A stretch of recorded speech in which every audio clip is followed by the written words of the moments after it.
오래된 인터넷 커뮤니티에 고등학교 시절 겪었던 무서운 일이라는 제목의 글이 올라왔다.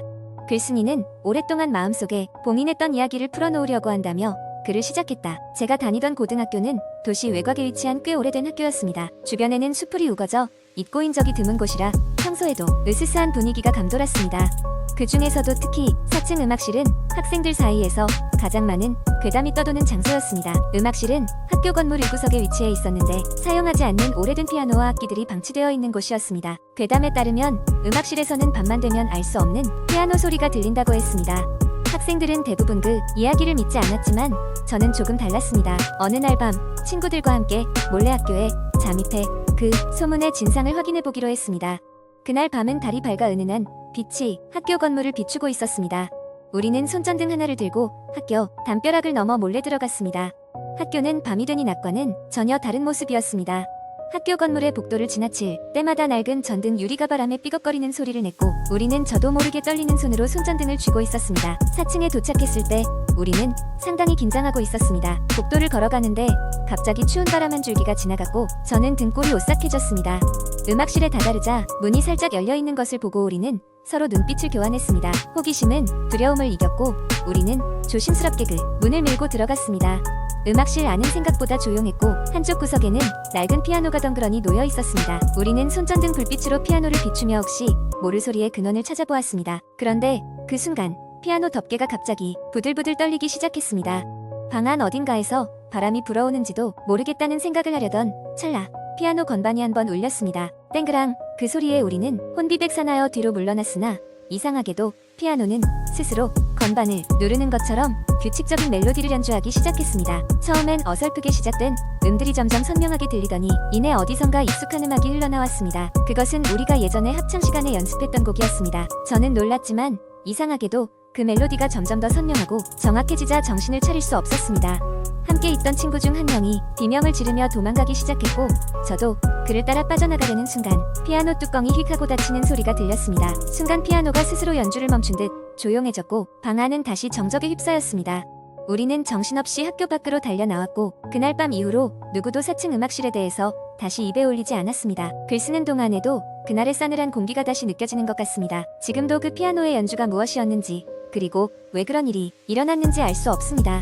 다만 제가 확신하는 건 그날의 경험이 여전히 저의 기억 속에 생생히 남아있다는 것입니다. 이 이야기는 글쓴이에게 있어 오랜 세월 묵혀둔 공포의 기억이었고 댓글로는 비슷한 경험을 했다는 사람들의 이야기가 이어졌다. 그리고 이 썰은 인터넷상에서 오랫동안 회자되었고 오랜 시간이 지나도 그 정체를 아는 이는 아무도 없었다. 두 번째 이야기 옛날 옛적 한국의 시골 마을에 어린 시절에 자주 놀러가던 작은 민박집이 있었다. 그 마을은 깊은 산속에 위치해 밤이 되면 컴컴한 어둠이 마을 전체를 덮곤 했다. 마을 사람들은 이곳에 귀신이 자주 출몰한다는 소문을 퍼뜨리곤 했다. 내가 12살 때쯤 여름방학을 맞아 그 민박집을 다시 찾았다. 주인 아주머니는 여전히 친절했지만 나에게 사람들이 잘 가지 않는 뒷동산의 폐가에 대해서 이야기해 주었다. 그 폐가는 원래 부유한 가족이 살던 대저택이었지만 어느 날 밤 끔찍한 사고로 인해 가족 전원이 사망하면서 버려졌다는 것이었다. 민박집에 머무는 동안 나와 내 사촌은 호기심을 이기지 못하고 폐가로 모험을 떠나기로 했다. 해가 뉘엿뉘엿 넘어갈 무렵 우리는 후레쉬만 준비한 채 폐가로 걸어갔다. 폐가는 마을에서 조금 떨어진 곳에 자리 잡고 있었고 도착했을 때는 이미 해가 완전히 저물어 있었다. 우리는 폐가의 정문을 밀어넣고 안으로 들어갔다. 오래된 집안은 먼지가 쌓여 있었고 거미줄이 여기저기 걸려 있었다. 적막한 분위기 속에서 먼지 냄새가 코를 찔렀다.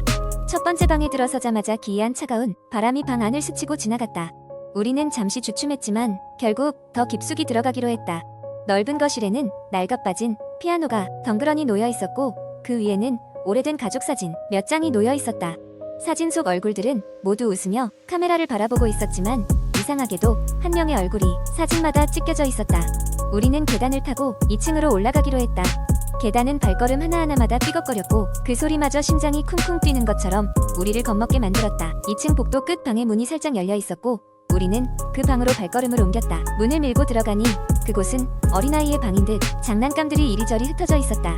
그 중에는 해리포터 마법사 모양의 인형이 보였고 그것은 이유 모를 불길한 느낌을 주었다. 갑자기 방 안에 조그마한 오르골이 스스로 빙빙 돌아가기 시작하며 구슬픈 멜로디를 흘려보냈다. 멜로디가 흘러나오자 갑자기 방문이 쾅 닫히며 어둠이 우리를 삼켰다. 후레쉬 불빛이 깜빡거리며 우리의 시야를 방해하기 시작했고 그 순간 뭔가가 우리에게 다가오는 소리가 방 안을 가득 채웠다. 우리는 두려움에 사로잡혀 어쩔 줄 몰라 했고 당장이라도 비명을 지를 것 같았다. 그때 복도에서 느릿느릿한 발소리가 들려왔다. 발소리는 점점 다가왔고 곧 문 앞까지 도달했다. 문 아래로 그림자가 들이우며 멈췄고 갑자기 문이 천천히 열리기 시작했다. 담력을 잃고 비명을 지른 우리는 폐가의 뒤쪽 창문으로 필사적으로 뛰어내렸고 다행히도 큰 부상을 입지 않았다. 정신없이 달려 민박집으로 돌아와서는 밤새도록 떨며 잠을 이루지 못했다. 그 사건 이후로 우리는 그 폐가에 대한 이야기를 더 이상의 모험거리로 삼지 않았다. 들리는 소문에 따르면 그 집의 어린아이는 사실 대저택의불이 나기 전날 밤에 실종되었고 아직도 그 아이의 영혼이 집을 떠돌고 있다는 것이었다. 시간이 지난 후에도 그날의 기억은 생생하게 남아있으며 지금도 종종 그 오르골 멜로디가 귓가에 맴돌곤 했다. 그리고 이것이 내 인생에서 가장 끔찍한 공포의 여름밤의 이야기였다. 세 번째 이야기. 어느 날 서울의 한 외곽에 위치한 조용한 마을에서 살고 있던 한 여성 수지는 인터넷에서 화제가 되고 있다는 공포 썰을 하나 발견하게 되었다. 그 공포 썰은 잡귀마을이라는 제목으로 사람들이 그 마을에 한번 들어서게 되면 이상한 일들이 연속적으로 발생한다는 이야기였다. 수지는 원래부터 공포 이야기를 좋아했기 때문에 호기심이 발동하여 밤을 새우며 그 긴 이야기를 읽었다. 잡귀마을에 관한 전설은 10여 년 전으로 거슬러 올라갔다. 이 마을은 한때 평범한 농촌 지역이었지만 어느 날부터 사람들이 이곳에서 이상한 경험을 하고 사라지거나 미쳐간다는 소문이 돌기 시작했다. 그 마을의 입구에는 이곳에 들어서면 영원히 빠져나올 수 없다 는 문구가 적힌 낡은 목재 간판이 세워져 있었다. 이 경고를 무시하고 들어간 사람들은 하나같이 일주일 내로 실종되거나 마을을 빠져나오긴 했지만 이상한 행동을 보이곤 했다. 수지는 그 이야기에서 특히 두드러진 인물인 한 연구자의 기록에 주목하게 되었다. 그는 여러 해 동안 잡귀마을의 미스터리를 연구해왔고 마침내 그가 했던 마지막 탐사 기록이 인터넷에 남아있었던 것이었다. 기록에 따르면 이 연구자는 마을 중심에 서있는 오래된 폐가에 흥미를 느꼈고 그곳에서 고대 주술 의식과 관련된 문헌들을 발견했다고 했다. 의식은 주로 영혼의 울림이라 불리는 것을 불러오는 실험으로 인간의 내면 깊은 곳에 잠재된 공포를 직면하게 만든다고 한다. 연구자는 이것이 마을의 비극을 초래한 원인일 수도 있다고 결론지었고 그 실험이 진행된 방에는 벽 가득 이상한 상형 문자와 주술적 상징들이 그려져 있었다고 했다. 그는 그 문헌들을 자세히 기록하려 했으나 어느 순간부터 정신이 혼미해지며 끈적한 공포심이 스며들어오는 것을 느꼈다고 한다. 그리고 그 뒤로 그의 기록은 끊겼으며 그 또한 실종자로 남게 되었다. 수지는 이 공포 썰이 단순한 이야기인지 아니면 실제 사건을 바탕으로 한 것인지 궁금해졌다. 그녀는 인터넷 커뮤니티에서 잡귀마을에 대한 정보를 가능한 한 많이 찾아보았다. 그곳에서 그녀는 마을의 옛 주민이라고 주장하는 한 사용자의 게시물을 발견했다. 그 주민은 마을이 완전히 버려지기 전까지 그곳에서 살았다고 했고 자신들이 경험한 여러 기괴한 사건들을 상세히 기록하고 있었다. 가장 충격적인 사건은 어느 가족이 마을로 이주한 이듬해 벌어진 일이었다. 이 가족의 딸은 항상 밤마다 누군가 자신을 응시하고 있다고 말했으며 더욱이 그녀의 방 창문 밖에는 아무도 없었다. 그러던 어느 날 딸은 갑자기 실종되었고 몇 주 후 발견되었을 때 그녀는 피에 젖은 종이 한 장을 손에 쥐고 있었다. 그 종이에는 마치 다른 세계에서 온 것처럼 보이는 문자들이 빼곡히 적혀 있었다고 한다. 수지는 이 이야기가 여느 공포 이야기와는 다르다고 느꼈다. 이유는 물론 실화일지도 모른다는 강한 끌림 때문이었다. 주말이 되자 그녀는 결국 그 잡귀마을을 직접 찾아가 보기로 마음먹었다. 무작정 떠나기로 결심한 그녀는 몇 시간 동안 차를 타고 이동 끝에 겨우 그 마을 입구에 도달할 수 있었다. 과연 이야기대로 그곳에는 무너지기 직전인 목재 간판이 그녀를 맞이하고 있었다. 이곳에 들어서면 영원히 빠져나올 수 없다. 수지는 잠시 망설였지만 이내 호기심이 두려움을 이겨냈다. 마을에 발을 들여놓은 순간 병풍처럼 늘어선 허름한 집들과 곳곳에 피어난 들꽃들 하지만 인기척 하나 없는 고요함은 오히려 그녀의 마음을 당황스럽게 만들었다. 그녀는 조심스럽게 마을의 중심이라고 짐작되는 곳으로 나아갔다. 마침내 수지는 이야기에서 들었던 폐가 앞에 서게 되었다. 집 안은 음산하고 바람도 불지 않는데 쓸쓸한 찬기가 감돌았다. 그녀는 가방에서 손전등을 꺼내었다. 집 안에 들어서자 수지는 곧장 그 연구자가 마지막으로 기록을 남겼다는 그 방을 발견했다. 벽에는 정말로 복잡하고 알 수 없는 문양과 글자들이 빼곡히 적혀 있었다. 그녀는 그것들을 보고 있자니 묘하게 최면에 걸린 것처럼 혼란스럽고 몽롱한 기분이 들었다. 순간 그녀의 귀에 낮은 소리가 들려왔다. 처음에는 바람소리라 생각했지만 곧이어 그것이 여러 사람의 속삭임처럼 점차 형태를 갖춰가는 것을 알 수 있었다. 돌아가라는 명확한 경고성의 음성이었다. 수지는 갑자기 공포에 휩싸였고 방을 빠져나와 급하게 마을을 벗어나려 했다.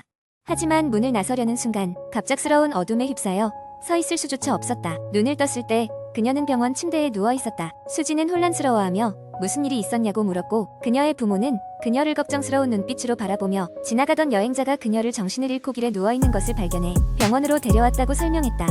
그녀가 의식을 잃고 일주일이나 지났다고 했다. 수지는 아득한 기분 속에서도 그것이 단순한 꿈이나 환상이 아니었음을 확신했다. 그러나 무슨 억하심정인지 그날의 기억이 잘 떠오르지 않았고 그저 그때의 공포만이 반복적으로 떠오를 뿐이었다. 병원에서 퇴원한 후 그녀는 그날 이후로 다시는 공포설을 잊지 않았다. 그리고 잡기 마을에 관한 정보도 인터넷에서 완전히 사라져 있었다. 마을은 이제 전설 속의 이야기로만 남아 있을 뿐이었다.